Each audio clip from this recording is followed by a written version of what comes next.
Just too much caffeine and looking at my phone and stuff. Yeah, Really whole book. jittery. Yeah. Ruminating on Marxism constantly. Yeah, totally. Yeah. Taking Cialis. Oh yeah, that's what's missing. Yeah, that's what's missing. You're The like, book should "Oh, get a sponsorship. it should. I put Cialis in my book too, actually, right at the end. I So thought you were going to say in my coffee. yeah, like, I just ground it up and like, Well, there's yeah. there's a big trend of weightlifters taking it before workouts on Twitter. So it's like some people are trying to influence it as a fitness drug. But how do? Because it gets you like What? pumped up. Oh, Yeah, I think it has to do with yeah, yeah. blood flow or something. Maybe I'll try that. Although that seems dangerous at the gym, Pretty especially cheap with the little sponsor. shorts I wear. So Yeah.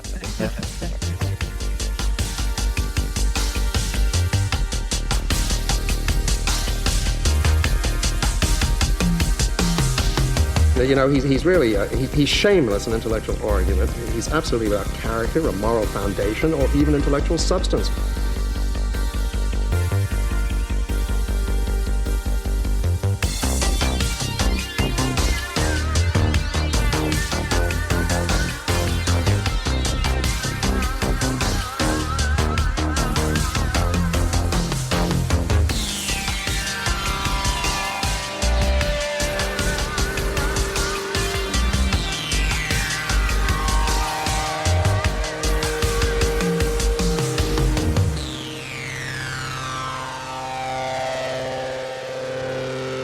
welcome back to the Getting Lit podcast. Last episode, I spoke to Jasper Ceylon, or we both did, didn't we? That was one where we were both on, about his poetry ruse, which was very fun. And this week we are talking to a very special guest, a playwright and novelist and all-round writer, I guess you would say, Matthew Gasda, to talk about his novel, The Sleepers. Welcome, Matthew.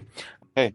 And as we were saying before we started recording, because we're all named Matthews, it's the Three Matthew podcast, we're just going to do the surname thing to refer to each other as we need to. By the way, is your surname Italian as well? I am genetically in part Italian, but my surname is Slovak. Oh, really? Okay. So Gazda probably would have been a Z. Yeah. All right. Well, Yeah, I thought it was something Slavic. Our surname are both Italian. So it's like if we were all Matthews and all Italian surnames, that would have been like just too much. Too much. My mom's synchronicity. it would have been. My mom's maiden name was Russo, so if I was Matthew Russo, that would have really Yeah. Oh, that would have landed. been great. Yeah. What are you going to say, Fresta? Oh, I was just saying I thought it sounded Slavic. Yeah. Oh, yeah. So yeah, wonderful book. I actually, it's funny how this came about because I got approached by your publicist and then I was like, oh, I'm already mutuals with Gazda. So I'm just like, hey, do you want to do the podcast? So we got the arc from them and then just, hit you up. So The Sleepers, tell us what would be your elevator pitch for this novel, would you say? Like, how would you sort of describe it for like readers? It's really hard without, like, I wouldn't read it. I think Don't read this book. Don't read this book. It does a lot of things you're not. Maybe the elevator pitch is it combines a lot of tropes that the elevator pitch is it's good, but it seems bad because it does a lot of things. Brooklyn novel, cancellation novel to a degree. Millennial novel. Millennial novel. Mm-hmm. It's I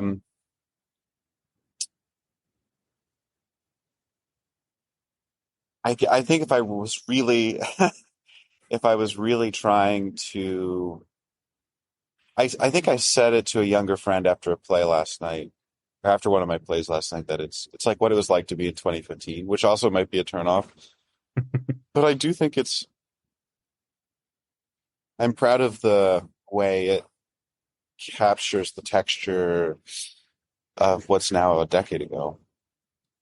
Like, I think I guess the elevator pitch is it's a true book about relationships. Mm.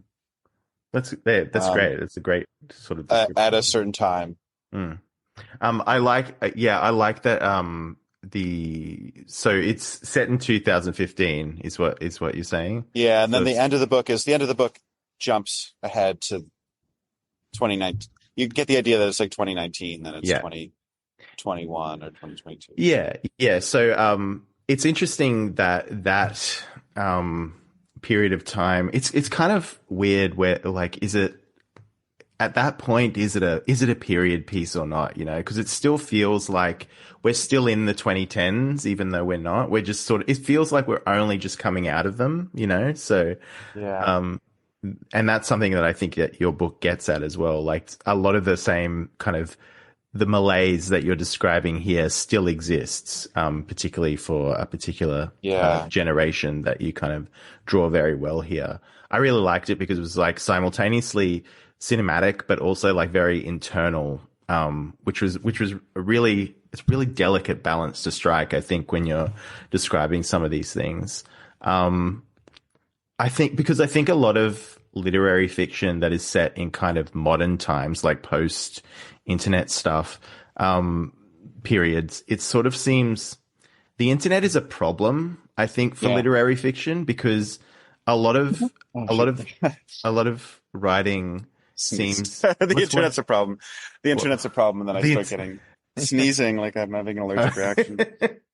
Like I think it's like a lot of the writing about modern times, like it seems kind of completely untethered to what's really going on with people and their relationship to the internet. Movies too. Like MTV, like there's no one's on their phones in movies, but they are. And if you walk down the street, people are like bumping into you because they're So were you very conscious of that when you wrote this? Because part of the texture of this book is that the internet is folded into it, like in a way that I haven't really seen done very successfully before. Was that a very conscious thing for you? Yeah, not really, because I mean, yes and no. I think I'm gratified by how much that is becoming part of the way people are talking about the book. But I think I gave myself the command to write. My modus operandi for the book was to write at this textural level. So I think I was trying not to think about it too much. I was just trying to do it when I was composing the book. So it's always a hard thing to write a good book, but it wasn't hard to be honest about phone brain. And it wasn't hard to be honest about the feelings. Like I know what a brain feels like on the internet. Like it's like a drug addict writing about drugs. Like it wasn't, I mean, maybe drug addicts have a hard time writing about being high, but like I didn't need to do research. I didn't need to, of course, again, with literature, there's a technical aspect of like finding form and words for that feeling, but the data I had, and I think to some degree it's just it's just a matter of unrepressing that knowledge. It's shameful. Yeah, it's shameful to be like, I was at an amazing party and I couldn't help but check my Substack notes notifications. Like they don't know I'm on my phone. Oh, actually, they do. Yeah, you know, it's the meme. Yeah. But why do you think do you think it is actually a repression thing? The reason that like the internet is so hard to kind of grasp on that textual level in a lot of fiction, like modern fiction? Do you think it is a repression thing, or do you think it's just a thing where like, oh, it's too hard to sort of render it faithfully, so I'm not even going to bother? Like, you know what I mean? Like, it is a real problem, I think. But yeah, what do you think about that?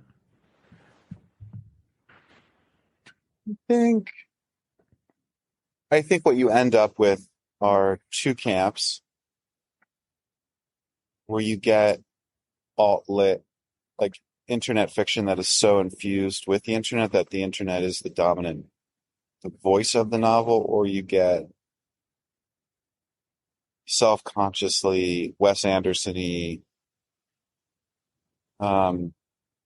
mannerist novels, which are composed to elide the internet from the book, so that it feels like you're living in a perpetual 1970s or something.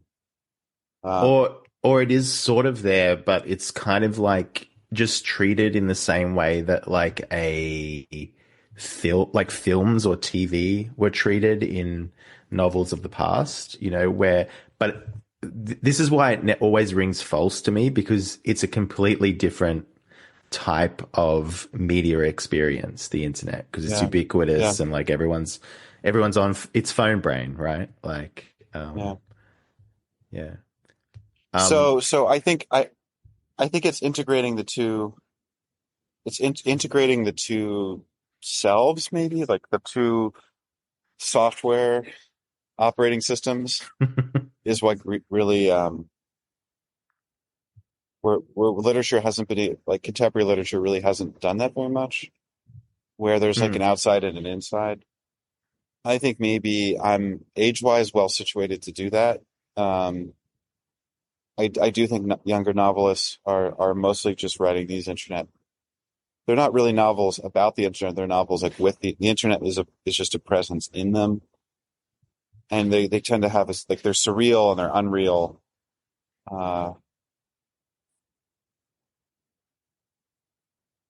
Do you think but I think I was positioned as someone who was kind of raised on relatively realist mid-century fiction, who's also watching the internet happen.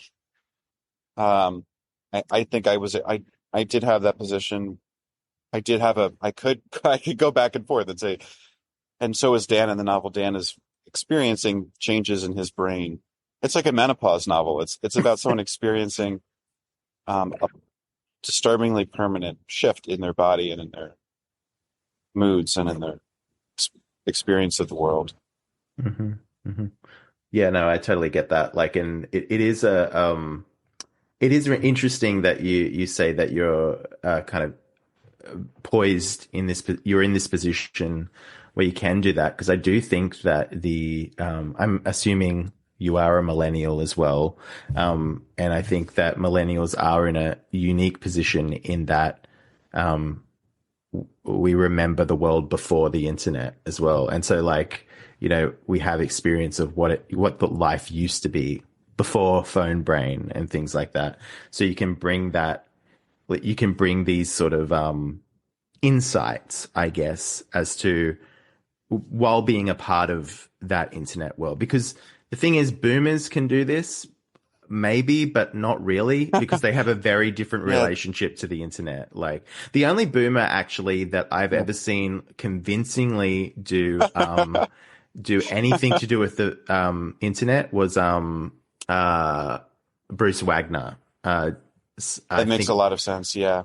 And I don't know how he does it, because he's not on any social media, but he's very... Bruce is spiritually millennial, I think. He is. Yeah. He really is. Yeah. And I think he's having a second or third or fourth life as a novelist. And we have the same publisher now, so I Oh, really? have to... Oh, cool. Yeah, he's art with Arcade, and he was one of the first readers of The Sleepers. He championed the book. Amazing. So Amazing. He's one of the people who's maybe responsible for the book being published, actually. So that's cool. So he's published by Arcade, but he's also an in-house reader for them. So he will help kind of pass things along or give a thumbs up to the publisher at Skyhorse Arcade. That's amazing. Yeah, like I was thinking of Dead Stars, which I think is like my favorite book of his. And just like this, he was so kind of fluent in like reality TV language, but also the internet and like what was going on at the internet at the time, whenever it was written. I think in like 2012 or something, which is just really amazing. Obviously, he did a lot of research into it. Whereas, like, I think for this, like, I'm guessing you don't need to do much research into internet brand.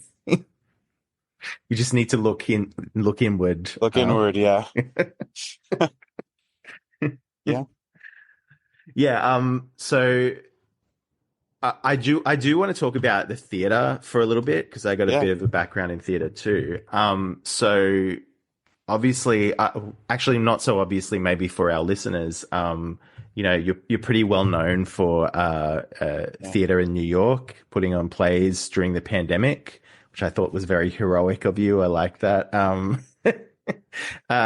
And you're also known for like kind of documenting, but also kind of being part of this whole Dimes Square thing. Like, can you I sort of have an idea of what this is, but can you explain it to me? Because all it seems to me, like what I've seen is like little bits and pieces of like different kinds of aesthetics and cultural formations, like, trad cath e-girls and shit like that. Like how would you define that? That whole scene. Yeah. It is getting to the point where it isn't that like people can look at it from afar and it's not that complicated. I'm meeting with a reporter from a major publication in 45 minutes. Oh yeah. To talk about the past. I'm like a source. I'm a source for a lot of pieces on an oral history of Dimes Square. Yeah. And I always have to choose my words carefully. I think I don't want to repeat things I've said in the past. You're welcome to, though. Yeah, I'm welcome to for Australian listeners. Yes, Australia, we know you're 2 years behind. Okay. Actually, most of our Dimes audience is in the Square's US, arriving. but like, yeah. Yeah, oh good. I love, making fun of Australians. Actually, side note, I had a very precocious and former intern, Audrey, who's going to be bringing potentially Doomers to Melbourne. Yay, that's where I live. Yeah, I'll let you know about that. Yeah, please do. I have to check in, but I do think there's going to be some Gasda theater making its way to South Pacific. Yeah, which I'm excited about. But Dimes Square, I don't know if she'll be doing Dimes Square, but she can if she wants. But I think the play is a kind of universal story of literary and art world competition nested inside of 2021 era semiotics and social behavior. And that social behavior in the beginning was basically a heterodox UN or was organized within under the aegis of a heterodox UN, a kind of global New York gathering meme and a gathering place. It was both like a place and just a way of like, if you wanted to go out unmasked and unvaxxed or have a fake vax card like I did, like most people, you can't, like downtown was just a place where you knew you were socially safe from being scolded or shamed. It was also like much closer to cancel, like it was the height of cancel culture. It was either the height or the beginning of the downward slope of it. So it was a really broad flashpoint, meeting point for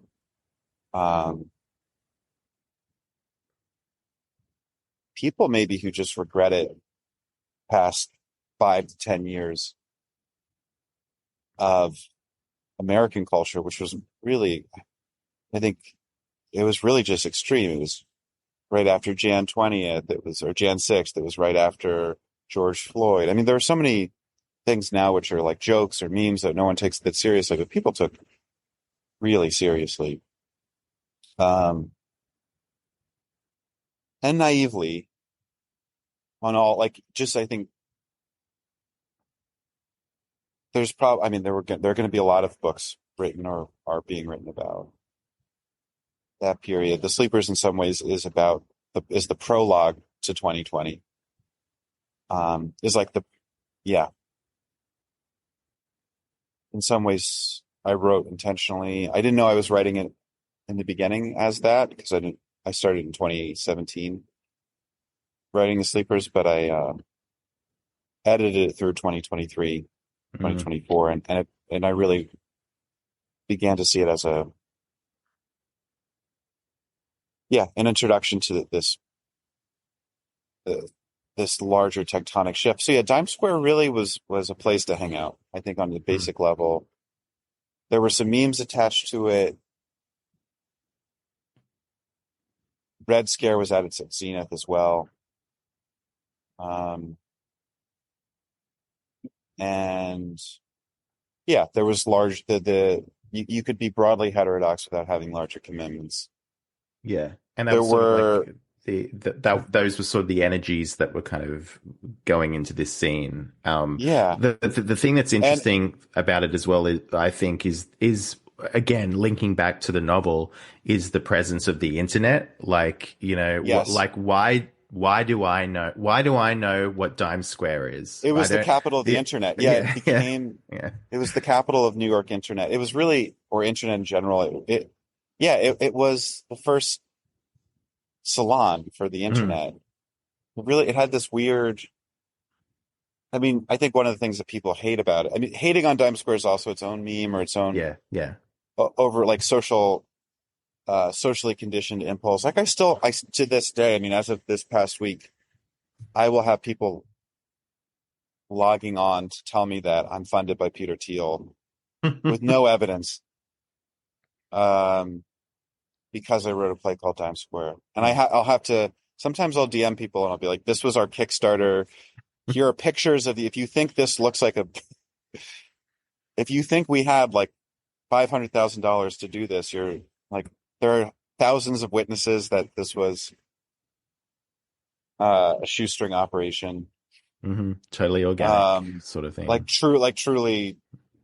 And I can't convince certain people just have this conspiratorial sense of it. But that's also just someone being too online. They can't see reality. Yeah, that's what I was going to say. That's internet as well. Like that played into it, like this whole, and there was a kind of, from what I could see anyway, I like, to be honest, I'm too old for this shit, so I don't really like get into. Should be. I don't really should. get into it. But from what I could glean, like it seemed very gossipy, and like there was a kind of like extremely gossip girl element to it as well. Extremely. That's a great.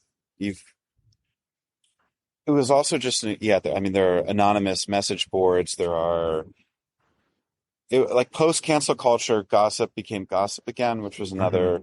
So like Dime Square was a place where people could destroy you behind your back, which felt like a relief, because we were coming out of an era of people destroying each other's careers on the like by posting lives, marriages, and so there was something glamorous about a really gossipy group of people.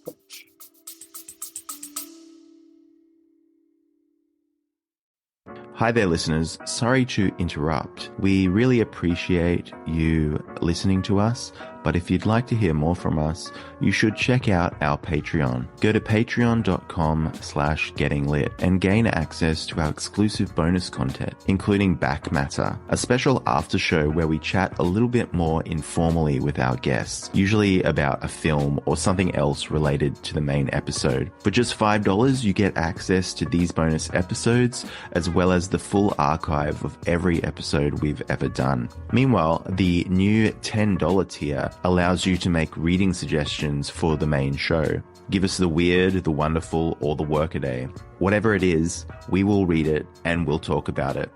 The $10 tier also grants participation in our special bi-monthly book clubs, where we'll be reading something with heft and invite you to chat with us about the book on the main show's feed. For more details and to get the most out of your Getting Lit podcast experience, go to patreon.com/gettinglit. Thanks for listening. Okay, back to the show.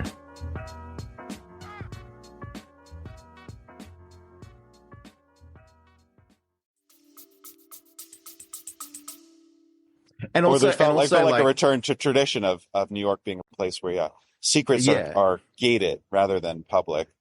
Yeah, and also putting on theater during the pandemic, as well, like is a sort of a kind of reply to all of those sort of censorious cancellation sort of things Yeah. that's why I kind of like that element of it in terms of what Yeah. the culture that you kind of put on.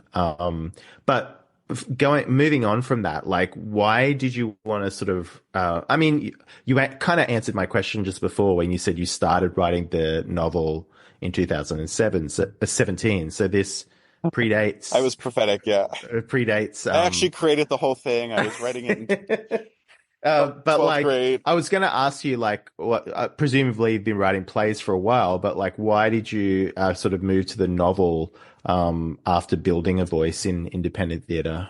Well, I actually had a independent novel. I wrote some indie novels, which I'm really proud of. When I came to New York wanting to be a novelist and writing novels, and I actually didn't have any notion of myself as a playwright. And actually, theater, my understanding of theater was entirely bookish or academic. I hadn't been in a rehearsal room, so it was more of I found that I kind of stumbled. I wrote a play. I found someone who wanted a director who I kind of talked my way into having a director read it, talked my way into getting workshopped. I kind of stumbled into theater and I got a better response from my early plays than I did from my early fiction. But I was also, like a lot of young literary men, I was very defensive of my fiction and didn't know how to talk to people. Now I see, like, I go to parties and I'll see like younger lit dudes and they'll be like, I have this book that's like, no one will read it. No one understands me. And I see that defensive, posture. And I guess because theater was new to me, I didn't have it. I was naive about it and I was able to just be a playwright. But there was no way that I think I had, I didn't, if I hadn't been like practicing writing and thinking deeply about how writing works in a universal sense, I would not have been able to naively write a decent play. In other words, if I hadn't been practicing. So then I think that period of, but I never stopped trying to write novels. Maybe I went dormant for a while, but I never stopped thinking about it. And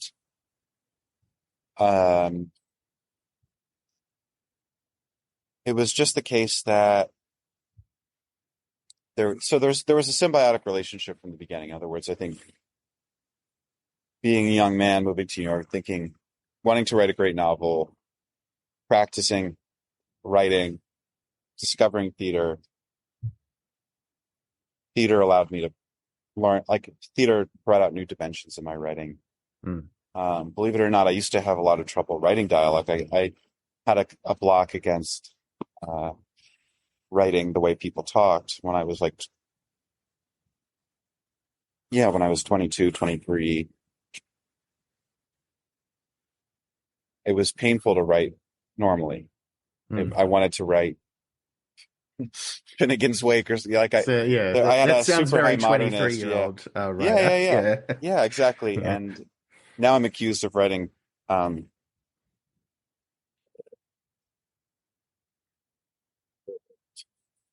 way people talk in a way that's like disgusting to people. Like there's people find The Sleepers to be like a disgusting book. Yeah. Which I think, as if it were, I guess there is some scatology in it, but it's really just the way that some comments I find on the internet are like, this is disgustingly millennial. Like people have almost a physical reaction to it. But yeah, so theater like was an epiphany. I could just put people in a room and they could just talk the way that I mean, or it's a representation of colloquial speech. It isn't actually colloquial speech, but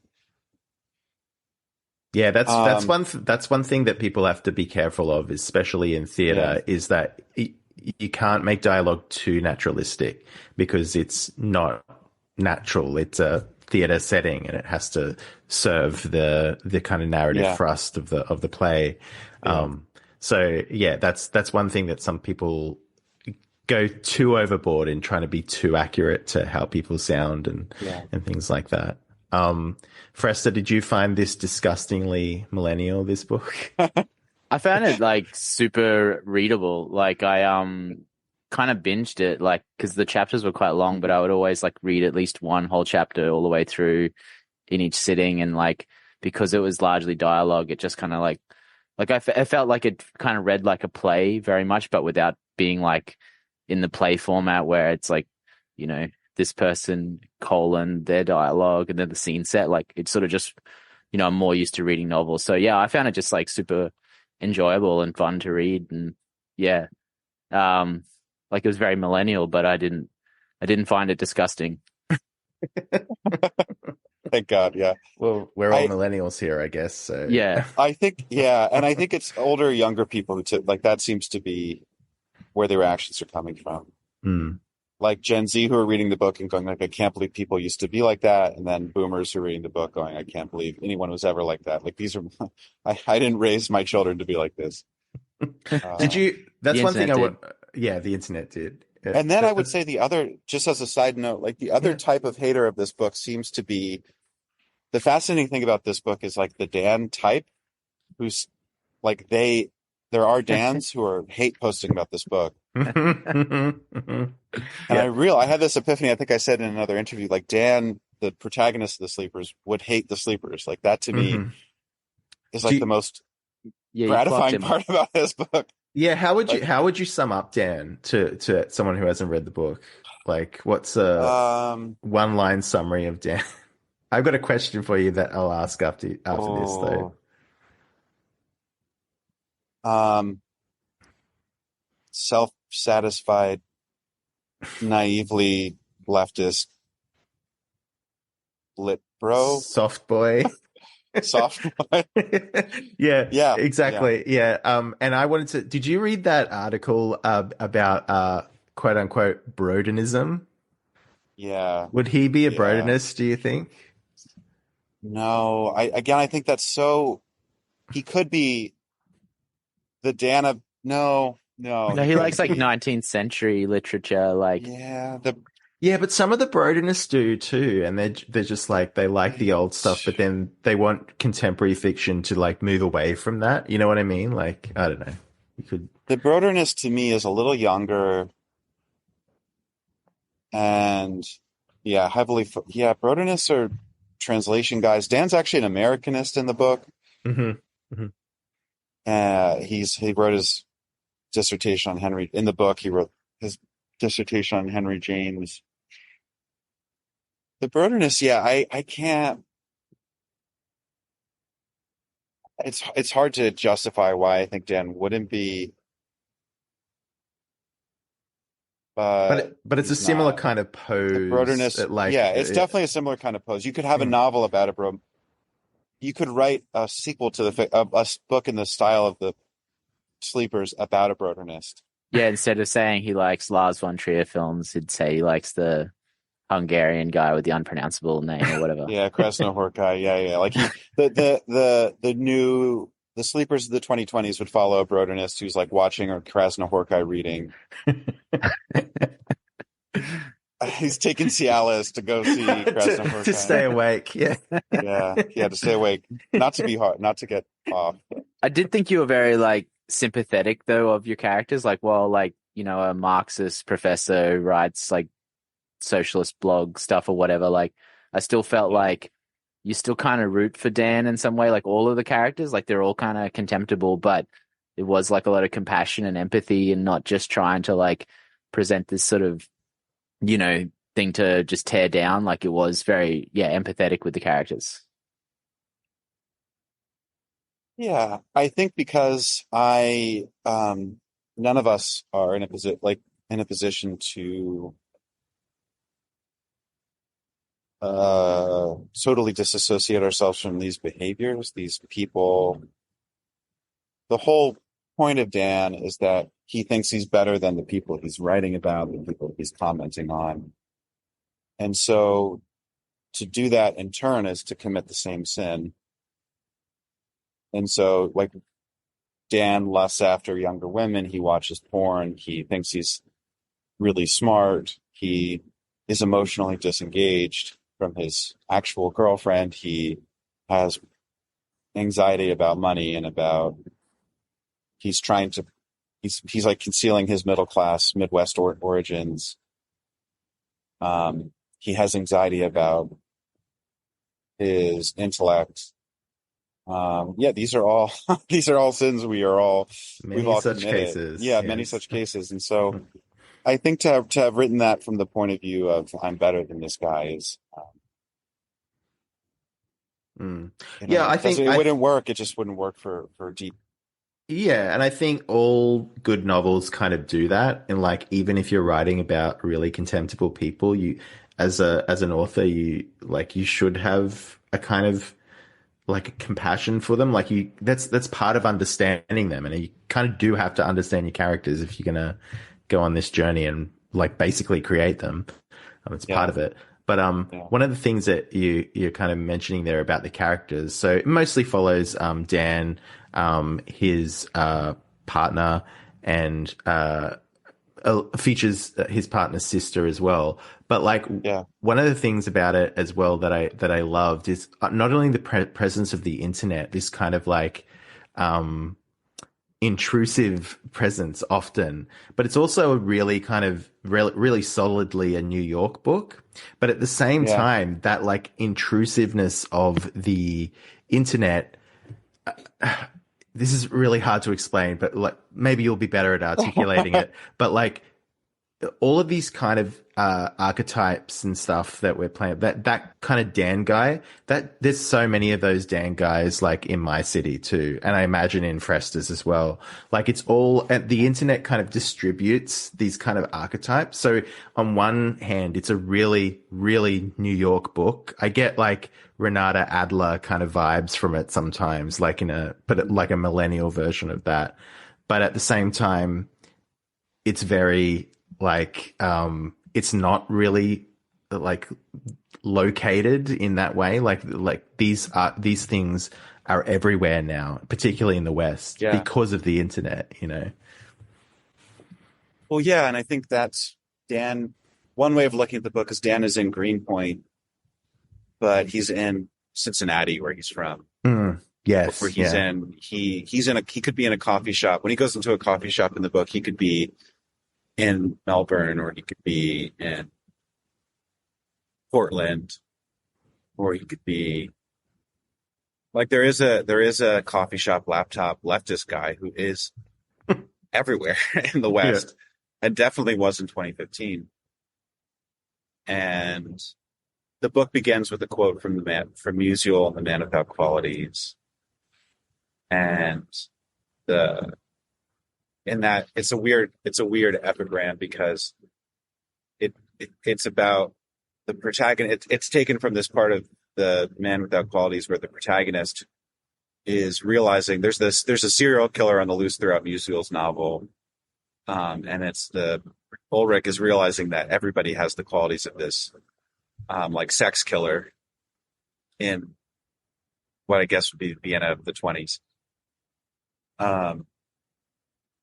And that's Dan is going through a similar process in the book, where he's not a killer, he's not a pervert per se, but he has he is this universal kind of horny laptop guy who is unfortunately folds into every other, like he doesn't have an essential sense of self. And all the people that he's trying to write these think pieces in order to differentiate himself from the laptop guy who hasn't gotten out of the Midwest. Yeah, but he really isn't. And that kind of coiling need to like differentiate yourself goes back to that generational stuff as well. It's such a big thing with millennials, and millennials of a particular kind of educational, like a background and class as well. That he really fits into. So one of the things, I think Fresta brought this up, like with the way that you approach characters. I really liked how a lot of the characters are very, again, and this is hard to explain, but like a lot of the characters are very reflective and self-aware, but kind of not, they don't, it's not like they, it feels like they're not able to do anything with that. Yeah, they have like no agency really. Yeah. Like they are reflective, but then just the pull of all of the social situations, they just still give in to the weaknesses. Mm. Yeah.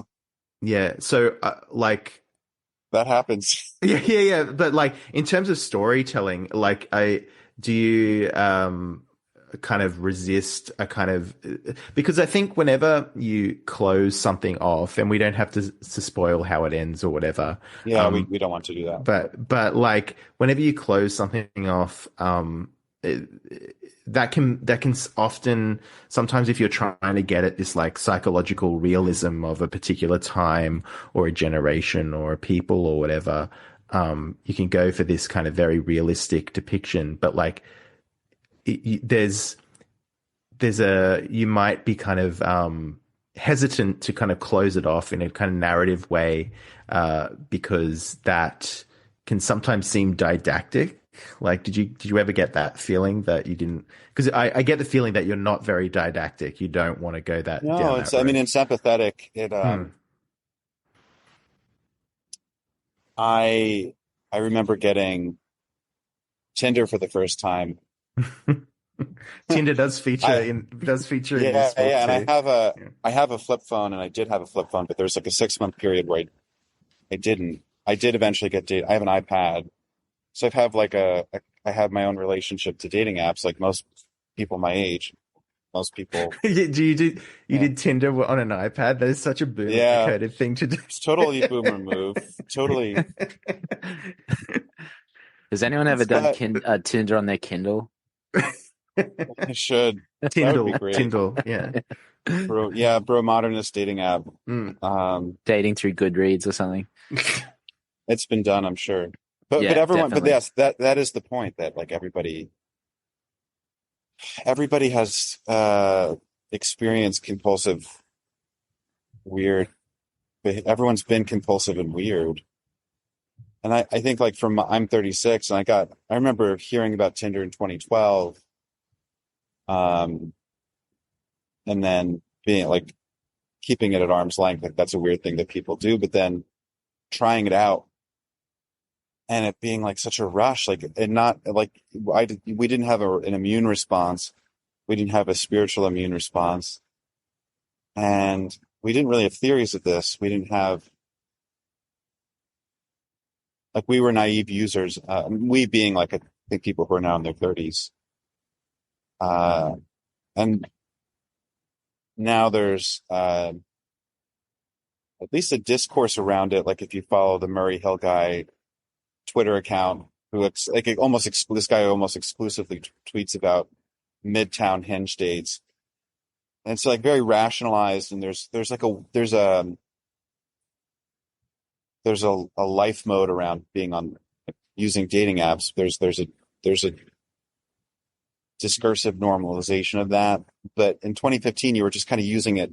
You can kind of be open about, like, men and women are open about being on Hinge, or men are open about being on Grindr, or whatever it is, like like being on Field. But I think it's hard to remember how not normal it was. Like it was just suddenly something that people were doing, but I don't mean normal is good, by the way. I just mean normal is, it was you a can thing, be kind of open about it. Yeah, normative. Thank you. Yeah. It was a thing that arrived with smartphones too, because previously internet dating was still kind of like, even though it had progressed to like all different kinds of sites and things, it was one of those things where you literally had to go on the computer, log on, and that extra step of like of accessing it, that interface was very different to this kind of like scrolling, kind of almost passively, like cycling through a million different options that they could have in your romantic life. And so I think there's something about the sitting down to going to your desktop computer, the intentionality of that being seeming a little bit like weird, whereas like the smartphone kind of almost made it disposable, like a very kind of casual thing that you could do. And so, there was this perception prior to the smartphone where it's like, oh, internet dating, like you're going to get raped or something like that, you know? Like, you don't and know people who would this lie, like if they're was like, very where'd you guys exotic, meet?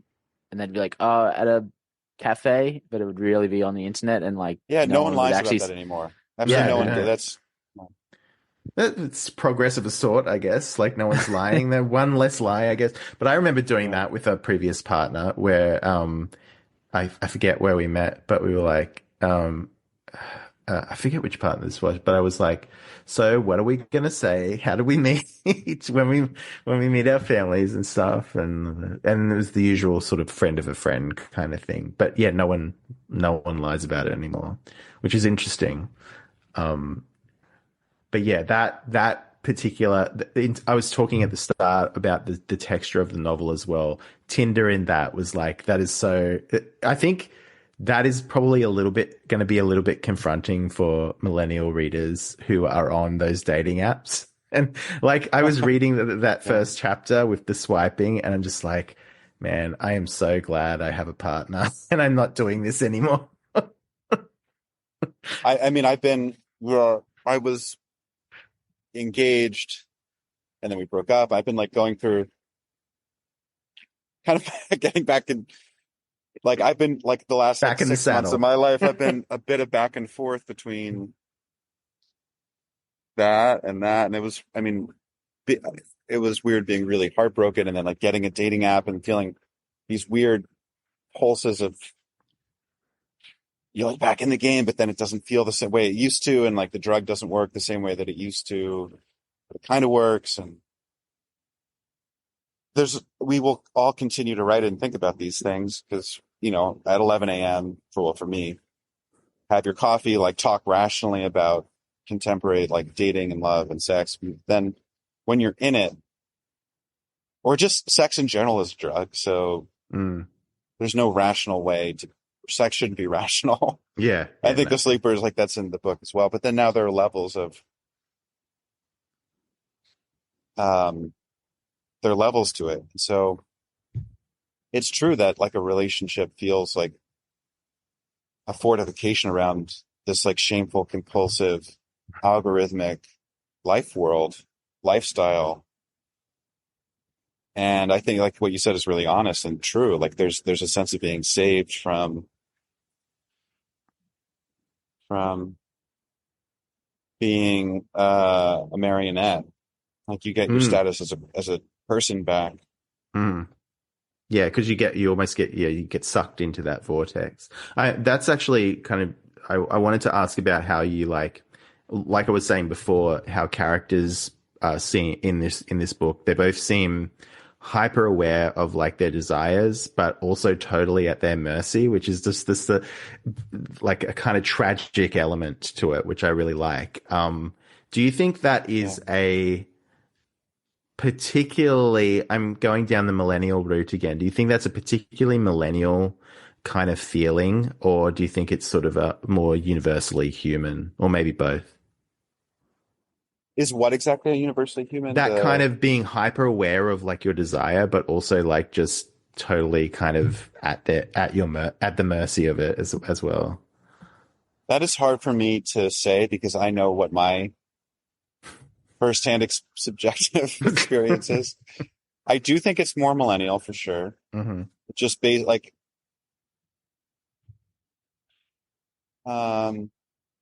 here's how I would here's my sociological take is that Zoomers operate from the outside in, and Zoomers live in the panopticon, and their first level of awareness is how are people thinking about what I'm doing, and they're not super concerned with how they're experiencing themselves as long as nobody's judging or watching it. Whereas millennials, I think, are conditioned to think about themselves first and then enter the world, the theater of society with a pre-formulated justification for their behavior based on their own internal wranglings and are operating inside out. Both are really weird. if unreflected upon, like to be an unreflective millennial and to be an reflective Zoomer are both kind of horrifying. This other way of looking at this is one is a consciousness mediated by being on desktops growing up. The other's reflective of being on phones. The desktop is the thing you run to and you report your experience that you've already digested. Live Journal, Tumblr, MySpace, Facebook. You like go on, you log in and dump, kind of like a toilet. Like the desktop blog experience that millennials kind of came of age with is like the internet as a toilet.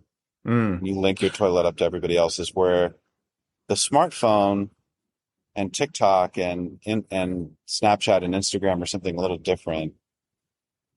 A bidet.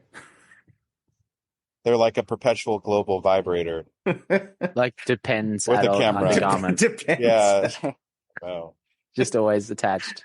Yeah, just Yeah. always But I think attached. like You're with always millennials linking. Yeah. too is because like we always want to just keep all of our options open, so you never like make like a value decision. So then it's just up to like the forces that like the phone or the internet or whatever. If it just compels you, then you go with that. Like because you never like set an actual. You just wanted to always keep all your options open, so you didn't pick anything, and then you just at the whim of whatever like forces your hand.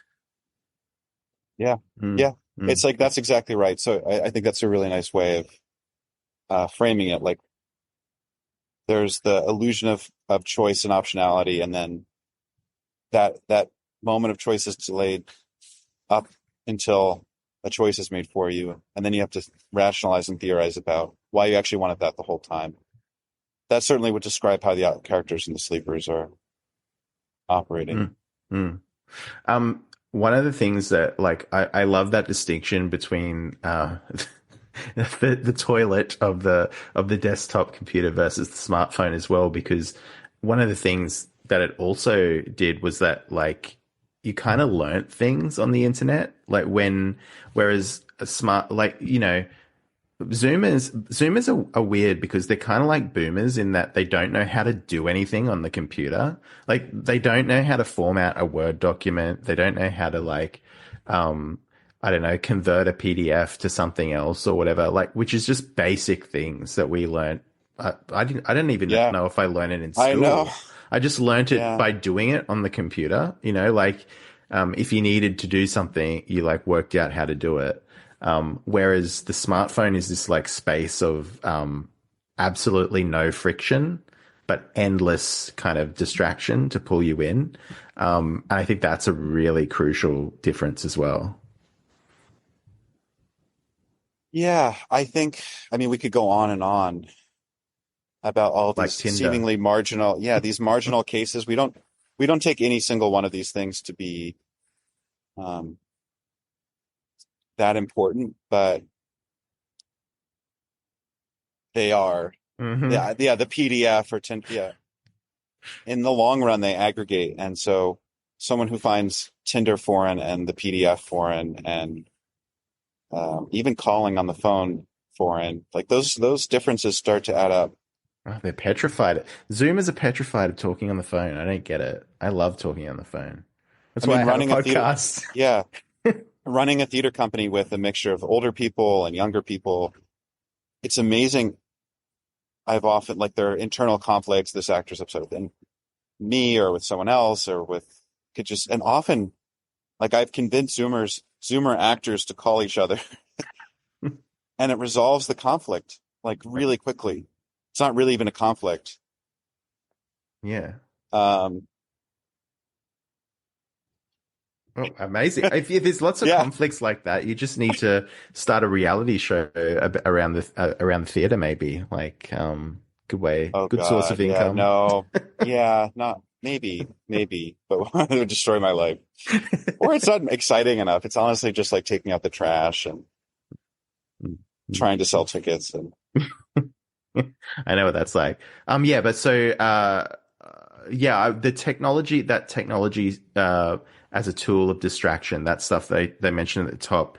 Yeah, it's really often rendered in such an unconvincing way in contemporary fiction, but I just love the way that you've kind of like weaved it into the novel, which was really great. There's also like another element that I wanted to ask you about is like, what's your view on autofiction, and how does that play into this book, do you think? I was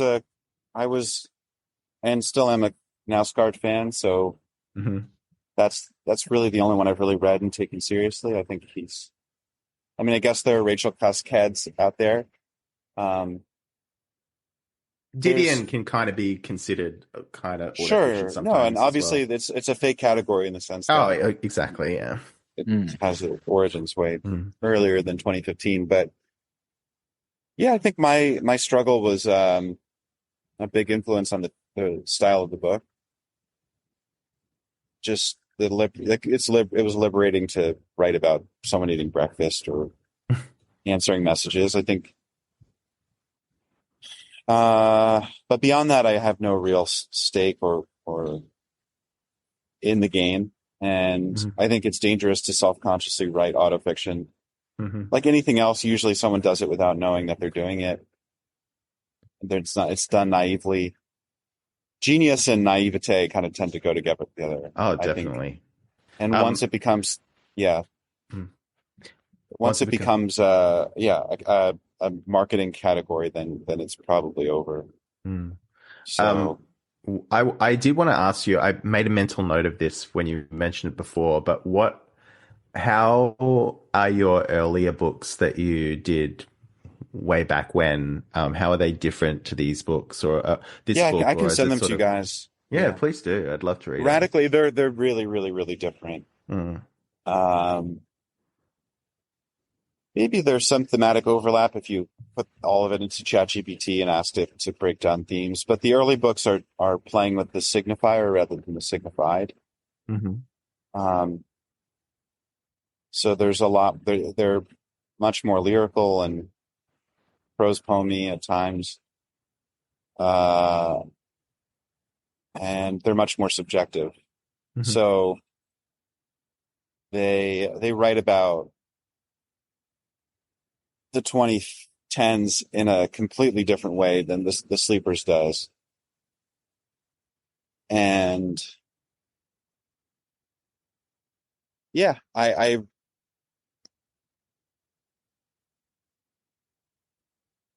trying to think there's no easy way to summarize the difference without talking boring myself. Specifics, but so would you say they're more experimental, or they're definitely more by far, and they're much more neo-modernist, and they were not books that were written with the idea that more than 200 people would read them. They're the kind of books that you read because you develop a fan base doing more popular things, and then a few desperate souls will find their way back to the more esoteric. They're more esoteric. Yeah, more Brodenist. More Brodenist, yeah, kind of. All right. Fresta, did you have anything you would like to ask? Questions really. Just one bit that just like amused me in the book. I'll just read it. What's that guy doing? Parker asked nobody in particular. He's riding a unicycle. Nina explained, deadpan. Dudes are so weird. Like that just kind of cracked me up because it's like, only a guy would ride a unicycle. And like girls just wouldn't understand that. Dudes are so weird, but also at the same time, dudes rock. So like. Only a guy would ride a unicycle. Yeah.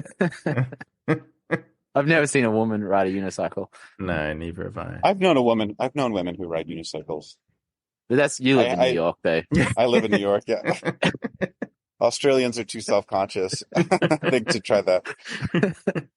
So, speaking of New York and, everything that you do there, are you returning to the stage soon? I mean, I have a full-time theater company in Greenpoint. So what are you putting on next then? Doomers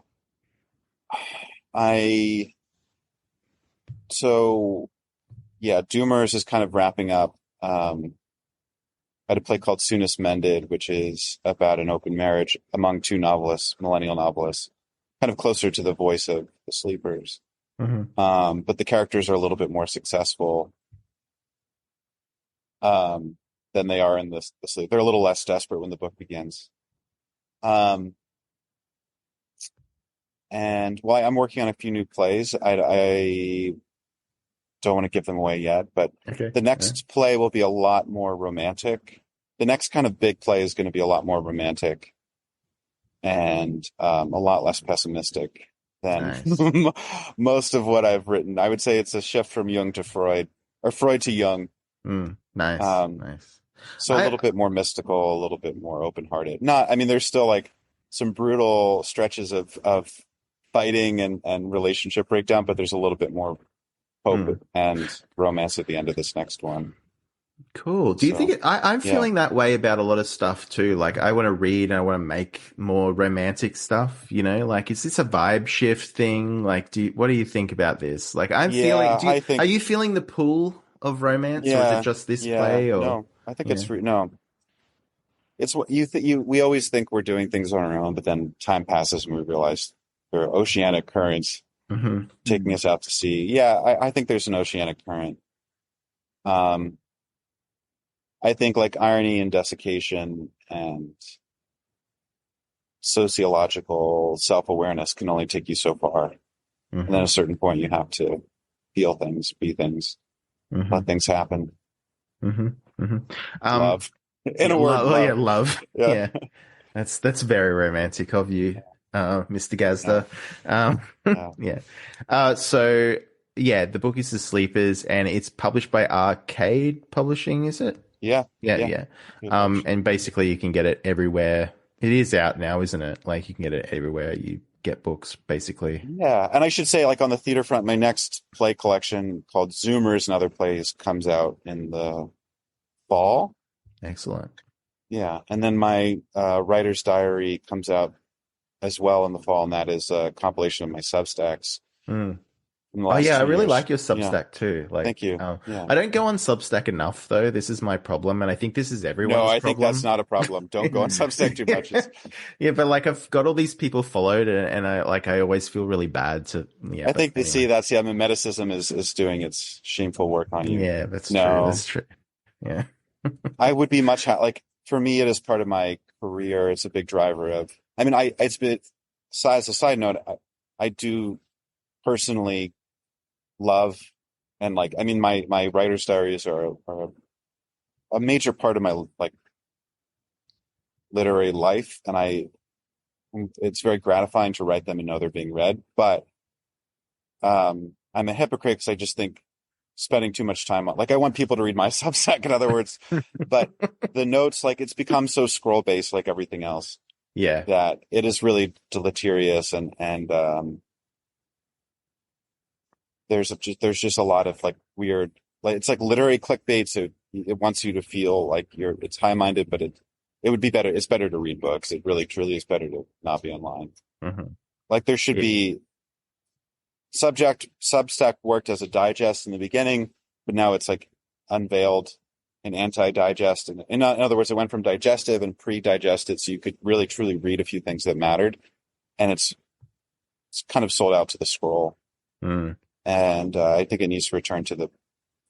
Yeah, a lot of things do. That's why the scroll is poisonous to any sort of, sustained reading. Like that's why we did an episode a couple of episodes ago on how to read, basically instructing people how to read a fucking book. So, the scroll like takes away from that, I think. But well, you've got another interview to get to. You're very booked and blessed. But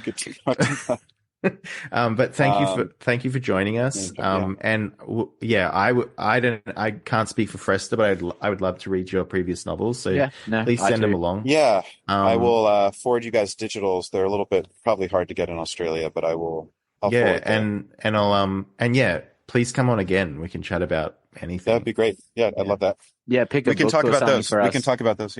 Yeah. I'll send you the older things, and we can, if you ever want to talk about them, that would be really wonderful. Awesome. And yeah, if you want people to find you, where can they find you? Or do you not want people to find you? No, I think, ironically, my Substack is probably the easiest landing page. Yeah. That is Matthew Gasda Substack. Substack, yeah. Super easy. Amazing. I think it's one of the first thing that searches. So amazing. All right. Thanks very much. And yeah, go and buy The Sleepers. It's a really good book. It's full of all of these themes. It's so much. It's like there's a lot of like millennial angst and malaise and stuff like that. It's also really funny. Like that's something that we could have like gone in on as well, but we only had so much time. I'd recommend it. And yeah, Fresta would as well. So go and check it out. Thanks so much. Okay. Thanks so much, guys. See you soon. See you. Thank you.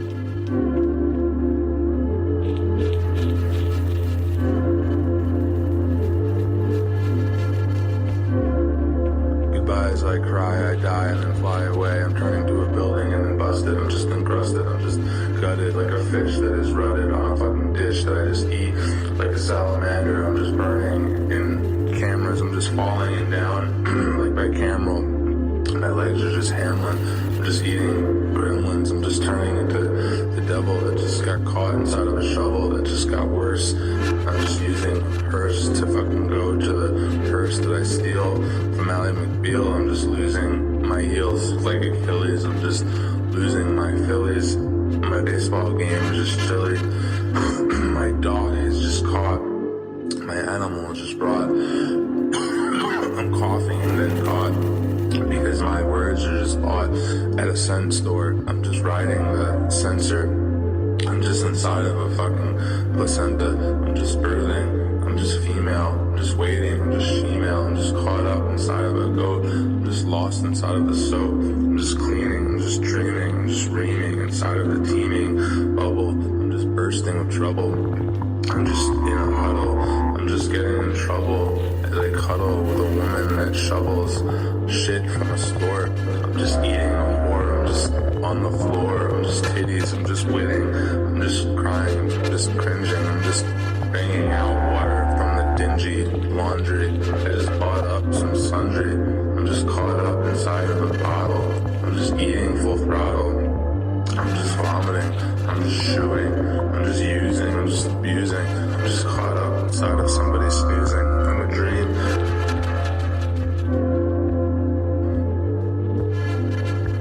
I'm just using. I'm just abusing. I'm just caught up inside of somebody snoozing. I'm a dream.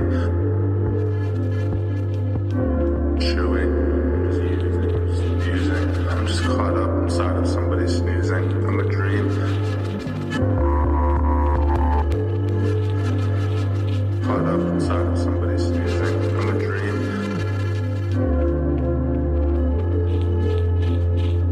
Caught up inside of somebody sneezing. I'm a